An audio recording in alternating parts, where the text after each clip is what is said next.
ओं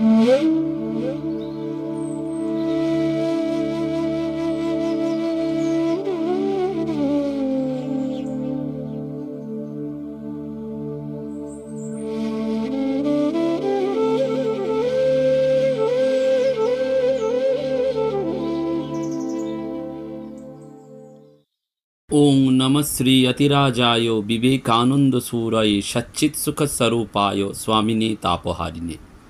नमस्कार। श्री श्री ठाकुर श्री श्री मा एवं स्वामीजी महाराजेर रातुल चरणे भूलुंठित प्रणाम निवेदन करी। प्राणाराम बांगला यूट्यूब चैनेले सम्प्रचारित सत्कथाय प्रतिदिनेर मनन এই ধারাবাহিক অনুধ্যানে আজকে আমরা স্বামীজির মধ্যম ভাই মহেন্দ্রনাথ দত্তের কথা স্মরণ মনন করব।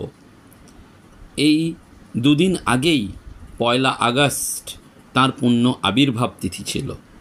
সেই আবির্ভাব তিথির পূর্ণ দিনটিকে স্মরণে রেখে দুদিন পরে হলেও আমরা স্বামীজির মধ্যম ভ্রাতা মহেন্দ্রনাথ দত্তকে নিয়ে আজকে স্মরণ মনন করব এবং শুরুতেই স্বামীজির মধ্যম ভ্রাতা মহেন্দ্রনাথ দত্তের চরণে ভুলুণ্ঠিত প্রণাম জানাই।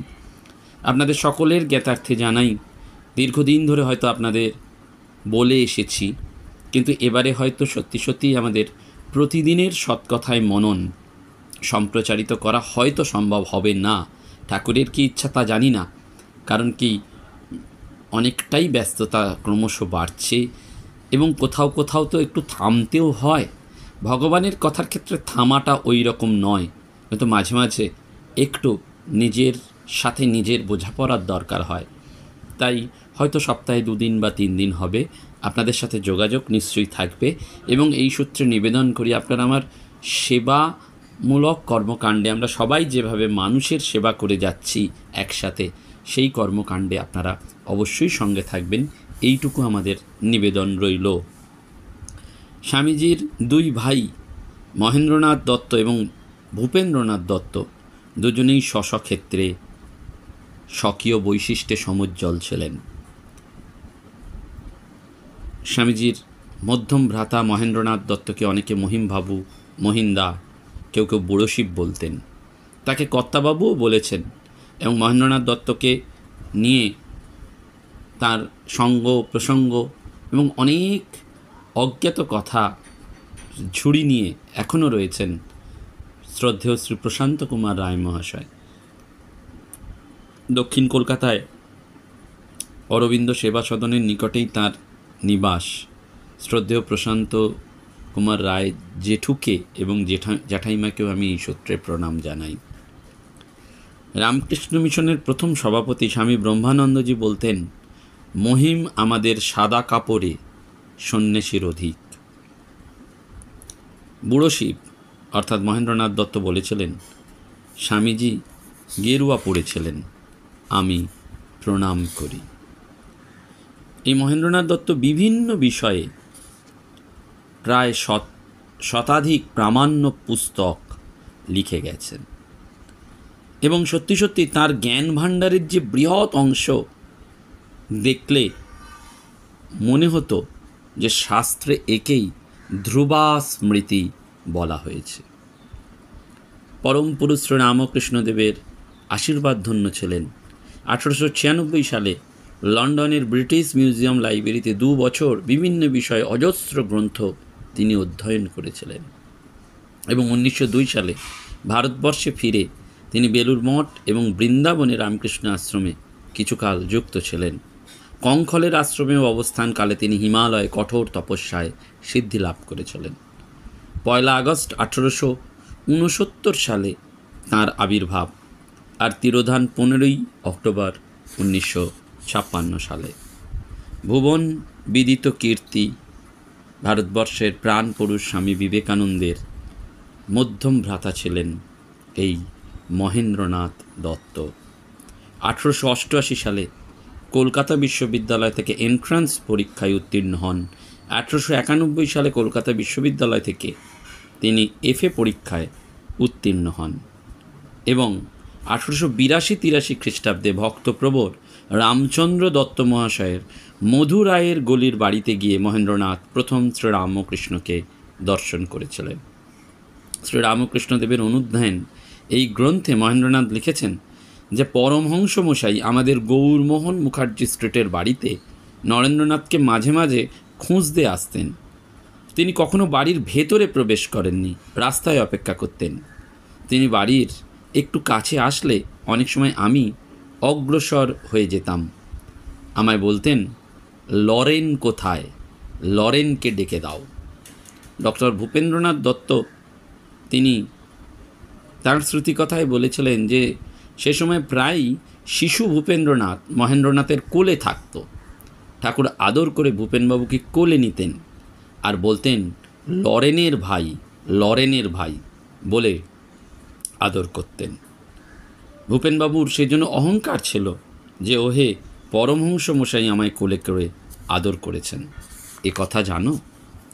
এবং সত্যি সত্যি এই মহেন্দ্রনাথ দত্ত তিনি একেবারে প্রচার বিমুখ মানুষ ছিলেন, খুব অজ্ঞাতভাবে জীবন কাটিয়েছেন। মুষ্টিমেয় অন্তেবাসী সেবক এবং স্নেহের পাত্র তার কাছে যাতায়াত করত। লোক সঙ্গে তার সম্পূর্ণ অনীহা ছিল, কিন্তু তিনি ছিলেন মহাযোগী। তিনি বলতেন, আমার এটা রোদন গৃহ। এই জিনিস প্রায় প্রত্যহ দেখা। মধ্যবিত্ত পরিবারের মেয়ে এসে দাঁড়িয়েছে, তিনি বলতেন, দেখো জাদু কি আছে। বালিশের নিচে যা পাওয়া যেত তাই দিয়ে দেওয়া হতো। এবং তিনি মানুষের ক্রন্দনে তার হৃদয়টা গলে যেত। বলতেন তিনি, ইন্ডিভিজুয়ালিটি বজায় রাখবে, ঝগড়া করতে নেই, কিন্তু তাই বলে নিজের ব্যক্তিত্বকেও হারাতে নেই। একদিন ঠাকুরের কাছে অনেকে বসে আছেন, ঠাকুর তখন কাশীপুরে, তাঁর অসুখ। কে একজন এলো, গিরিশবাবু বললেন, ও মশাই প্রণাম করুন, পায়ের ধুলো নিন ঠাকুরের। তিনি বললেন, তিনি সম্পর্কে মামা শ্বশুর। স্বামীজি ছিলেন, তিনি বলে উঠলেন, মামা শ্বশুরটা কি হয়েছে, তার বাবার বাবা এলেও এর পায়ে মাথা নুইয়ে দিতুম। এর নাম ব্যক্তিত্ব। ওই তোষামুদে বড় হওয়া নয়। এই ব্যক্তিত্বের কথা বারবার মহেন্দ্রনাথ দত্ত বলতেন। বারবার বলতেন যে সায়েন্স পড়বি। কেন না, এই সায়েন্সের মধ্যে দিয়ে সেই আসল সত্যটা যেন প্রকাশিত হয়। মহাযোগী মহেন্দ্রনাথ দত্ত সম্পর্কে স্মৃতিকথা যা পাওয়া যায় তাতে সবসময় বুঝতে পারা যায় যে তার জীবন দর্শন। তিনি বলছেন যে তিনটি কথা হচ্ছে, philosophy is not the truth, it is the way to truth. ঠাকুরের হাতের বিশেষত্ব। আর তিনি কত বিরাট, জ্বলন্ত, অসীম শক্তিস্তম্ভ। একজন এসে চুপ করে বসে আছেন। মহেন্দ্রনাথ দত্ত বললেন, এই গোমড়ামুখ হয়ে থাকিস কেন, তোর অভাব কী রে?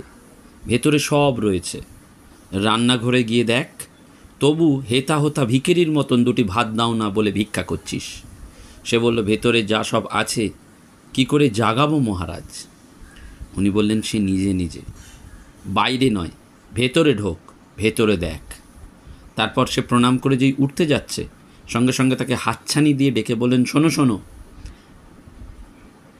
যা ঠাকুরের কাছে যা যা চাইবার চা, শুধু খাত্র শক্তি চা। সে প্রণাম করার পর আবার বললেন, খাত্র শক্তি মানে নিজেকে জানা, আত্মজ্ঞান। এবং এই যে সায়েন্সের কথাটা কেন বলতেন মহেন্দ্রনাথ দত্ত, কারণ ভাইব্রেশন এবং মোশন আর এনার্জির কথা তিনি বলতেন। দেখ, শাস্ত্র দেখছি খালি অগ্নির কথা বলছে। সায়েন্স যাকে এনার্জি, ইলেকট্রিসিটি, হিট বলতে চাইছে, শাস্ত্রে ওই কথাই বলছে বারবার, অগ্নি। অগ্নির যথৈক ভুবনং প্রবিষ্ট রূপম রূপম প্রতিরূপ বহুব। কঠোপনিষদে আমরা এটি পাই। 1947 সালের 1 জানুয়ারি শ্রী শ্রী ঠাকুরের কল্পতরু উৎসব। মহিমবাবুর গায়ে একটা ফানেলের পাঞ্জাবি, মাথায় টুপি, পায়ে মোজা, বিছানায় আধশোয়া বসে, গম্ভীর ভাব। একজন এসে প্রণাম করল। হাতের একটা আঙুল তুলে ঠাকুরকে দেখিয়ে গম্ভীরভাবে বললেন, যাও, তোমার হবে।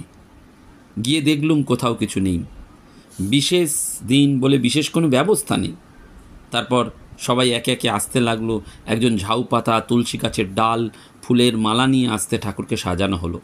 তারপর ক্রমে ক্রমে ফল, প্রচুর মিষ্টি এলো। শেষে সন্ধেবেলায় সামান্যবাবু তার মার দেওয়া নারকেল মালার ঘটি করে এক ঘটি গঙ্গাজল মহিমবাবুর হাতে দিতে উনি আনন্দ করে মাথায় ঠেকিয়ে বললেন, পূর্ণ কুম্ভম, পূর্ণ হলো।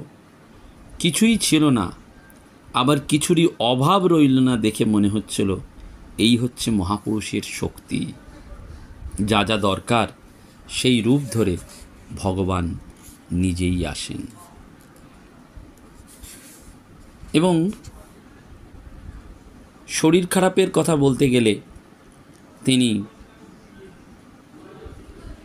সকলকে একদিন বলেছিলেন, এবার দেহ ছেড়ে দেব, এ দেহ আর রাখব না, এখন শেয়াল কুকুরের দেহ, আর জগৎকে দেবার কিছু নেই, আমি আর নতুন কিছু ভাবতে পারছি না, বাঁচবার উদ্দেশ্য জগৎকে দেওয়া।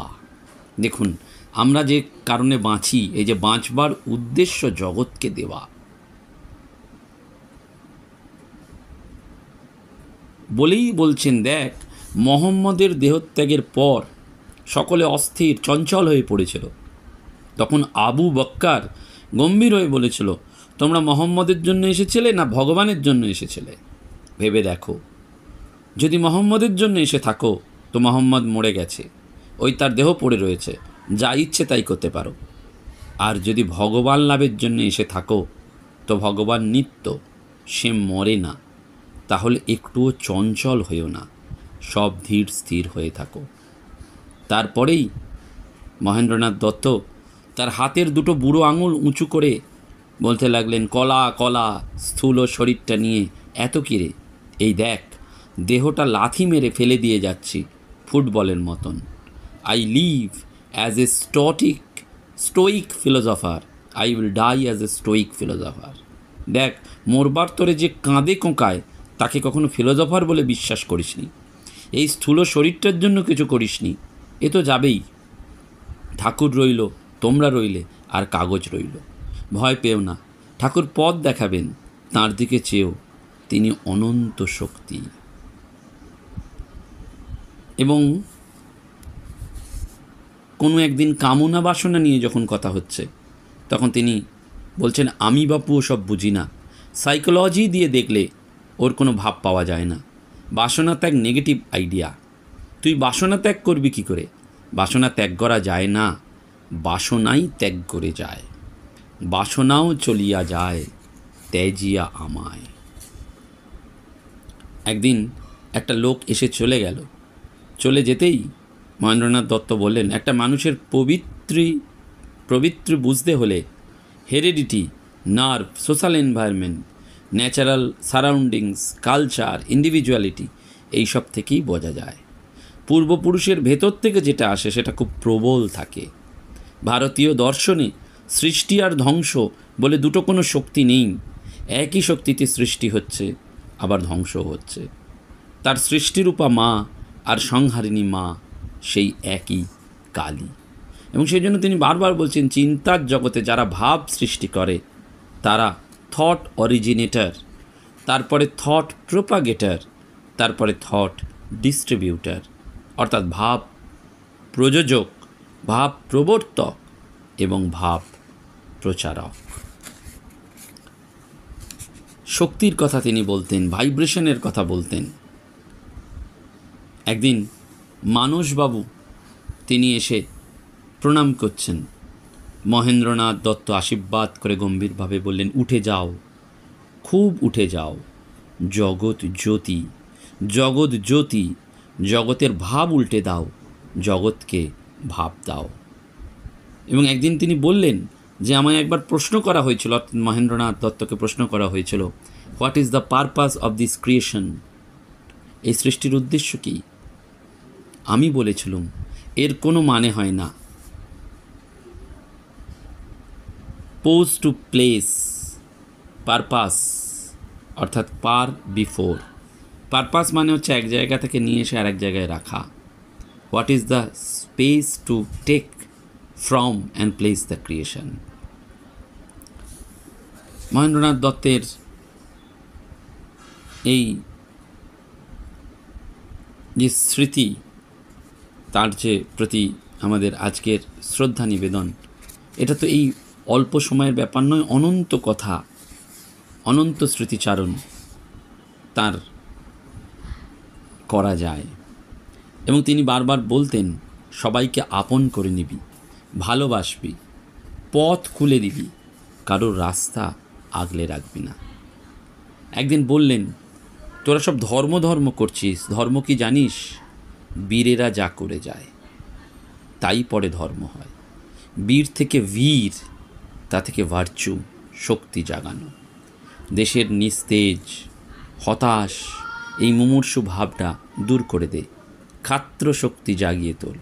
আগে ভাত কাপড় ঘর দোরের ব্যবস্থা কর, তারপর ধর্ম আপনা আপনি হবে। এক ব্যক্তি একদিন ঠাকুরের জন্য রূপোর জীব ছোলা এনেছে। ঠাকুর ফিরিয়ে দিয়ে বললেন, এখানে ওসব নয়, 2 পয়সার একটা তামার কিংবা পেতলের জন্য এনো। এই জন্য আমরা মহেন্দ্রনাথ দত্তের কাছ থেকে অনেক টুকরো টুকরো ঘটনা পাই, কিন্তু সেই ঘটনার গভীরে রয়েছে এক আনন্দ। এবং পড়াশোনা খুব ভালোবাসতেন, কিন্তু তার উত্তাপটা সহ্য করতেন না। পড়াশোনার গরম দেখাতে গেলেই নাকাল করে ছাড়তেন। কোনো একটা বইয়ের কথা উঠায় তিনি একবার শ্রী মানস প্রসূন চট্টোপাধ্যায় তিনি বলছেন যে একবার বলেছিলেন, পড়ছো তো ভালোই, খুব জব করো, তাহলে বইটার বিষয়বস্তু আরও ভালো করে বুঝতে পারবে। এই মানস প্রসূন চট্টোপাধ্যায়ের লেখা বিবিধ প্রসঙ্গে মহেন্দ্রনাথের গ্রন্থে আমরা পাচ্ছি। একদিন দেউড়ির রোয়াকে বসে আছি তার কাছে, এবং এই মানস প্রসূন চট্টোপাধ্যায় মহাশয় পুণ্যদর্শন মহেন্দ্রনাথের একজন সেবক এবং ভক্ত ছিলেন। মহেন্দ্রনাথ দত্তের সঙ্গ লাভ করেছিলেন তার 70 ঊর্ধ্ব বয়সে, কিন্তু সৌভাগ্যবশত লাভ করেছিলেন নিবিড় সাহচর্য। এবং সেজন্য তিনি লিখছেন যে একদিন দেউড়ির রোয়াকে বসে আছি তার কাছে, বললেন, তোমরা গুরু ভক্তিতে নোবেল প্রাইজ পেয়েছ। তারপরেই বললেন, বুঝলে কথাটার মানে? তোমাদের জাত গুরুর প্রতি ভক্তি যতটা দেখিয়েছ ততটা আর কোথাও আমি দেখিনি। এই জাতের মতন গুরু ভক্তি দেখাতে আর কোনো জাত পারেনি, যথেষ্ট হয়েছে, আর নয়। এখন নতুন পড়া নিতে হবে তোমাদের। নতুন পড়াটা কি জানো? গুরুর আদেশ পালন, ডু অ্যাজ আই সে। এই আদর্শ কী করে পালন করতে হয় সেটা দেখিয়ে দিয়ে গেছে নিশ্চয় আর কল্যাণ। তুমি নিশ্চয়ানন্দের অনুধ্যান বইটা পড়েছ, কঙ্খলের সেবাশ্রম দেখেছ তুমি? যদি যাও কখনো তা দেখে নিও। গুরুর আদেশ শিরোধার্য করে স্বামী নিশ্চয়ানন্দ যা দেখিয়ে গেল সেটাই এ যুগের আদর্শ। তারপরেই গম্ভীরভাবে বললেন মহেন্দ্রনাথ দত্ত, শোনো, তোমাকে বলি, আমি একপাল ভক্ত সৃষ্টি করতে আসিনি। আমি রেখে যেতে চাই একদল কর্মী। ভক্তগিরি যথেষ্ট হয়েছে, আর না, এখন কর্মীর দরকার। এবং কথায় কথায় তিনি সাধু সন্তের জীবনী থেকে অনেক উদাহরণ দিতেন এবং ওই বারবার বলতেন যে তাকে পাবো বা তার সঙ্গে মিশে যাব, কিন্তু উন্নতি, আরও উন্নতি, এ ভাব যতক্ষণ থাকবে ততক্ষণ ওই পড়ার ভাবটাও থাকবে। কারণ all motions are vibratory, more of less. 15ই অক্টোবর 1956 সালে স্বামীজির মধ্যম ভ্রাতা মহেন্দ্রনাথ দত্তের মহাপ্রয়াণ হয়।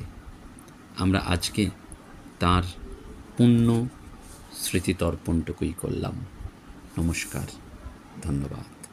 এবং সবশেষে বিশেষ কৃতজ্ঞতা এবং শ্রদ্ধা জানাই শ্রীমতী শ্রাবণী সিংহ মহাশয়ার শ্রীচরণে। শ্রাবণীদি একটি স্কুলের শিক্ষিকা এবং মহেন্দ্রনাথ দত্তের প্রতি তাঁর অপরিসীম শ্রদ্ধা। তিনি সৎকথায় প্রতিদিনের মননে পুণ্যদর্শন মহেন্দ্রনাথ দত্তের কথা যাতে বারবার আলোচনা হয় তার জন্য আহ্বান জানিয়েছেন। শুধু আহ্বান জানাননি, উদ্যোগ করে গত বছরই 2023 সালে বেশ কয়েকটি গ্রন্থ আমাকে পাঠিয়ে দিয়েছিলেন এবং তার প্রতিও আমার অনেক অনেক কৃতজ্ঞতা। মহেন্দ্রনাথ দত্তের আশীর্বাদ তার উপর বর্ষিত হোক, ভগবানের আশীর্বাদ তার প্রতি বর্ষিত হোক। তিনি একজন বিশিষ্ট সঙ্গীত শিল্পী এবং সুশিক্ষিকা, এই ভাব নিয়ে জীবন কাটাচ্ছেন, এইভাবে আমাকে রসদ জোগাড় করে দিয়েছেন, তার প্রতিও আমার আন্তরিক কৃতজ্ঞতা।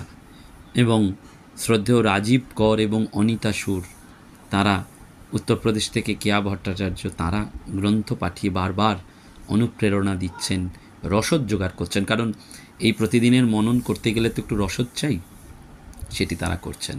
এবং এই প্রসঙ্গে নিবেদন রইল যে আসন্ন দুর্গাপূজার প্রাকলগ্নে আপনাদের কাছে ভিক্ষা চাইছি। ভিক্ষাটা নিজের জন্য নয়, ওই আর্তপীড়িত দুঃখী মানুষগুলোর পুজোর ঢাকের আনন্দ, আলোর রোশনাই, কত বাচ্চাদের মুখে যে হাসি ফোটে আপনারা ভাবতেও পারবেন না। আমাদের এই কলকাতায় তো অনেক জামা হয়, আলো হয়, কিন্তু গ্রামের কত মানুষ ওই দরমার বাড়িতে থাকে, ওই কষ্ট করে একটা জামা দিলে কি আনন্দ, হাত তুলে তারা প্রাণ ভরে ভগবানের কাছে আশীর্বাদ করে। সকলের জন্য বলে যে তুমি বাবা যাদের কাছ থেকে ভিক্ষা করে এনেছো সকলের মঙ্গল হোক, সকলে সুস্থ থাকুক। কখনো আমি বলি না আমি করছি, সবসময় বলি আমরা একসাথে করছি। তাই এবছরও যেন তার ব্যত্যয় না ঘটে। নমস্কার, ধন্যবাদ। প্রাণারাম প্রাণারাম প্রাণারাম প্রাণারাম প্রাণারাম প্রাণারাম। কি যেন লুকানো নামে তাই মিষ্ট এত তব নাম।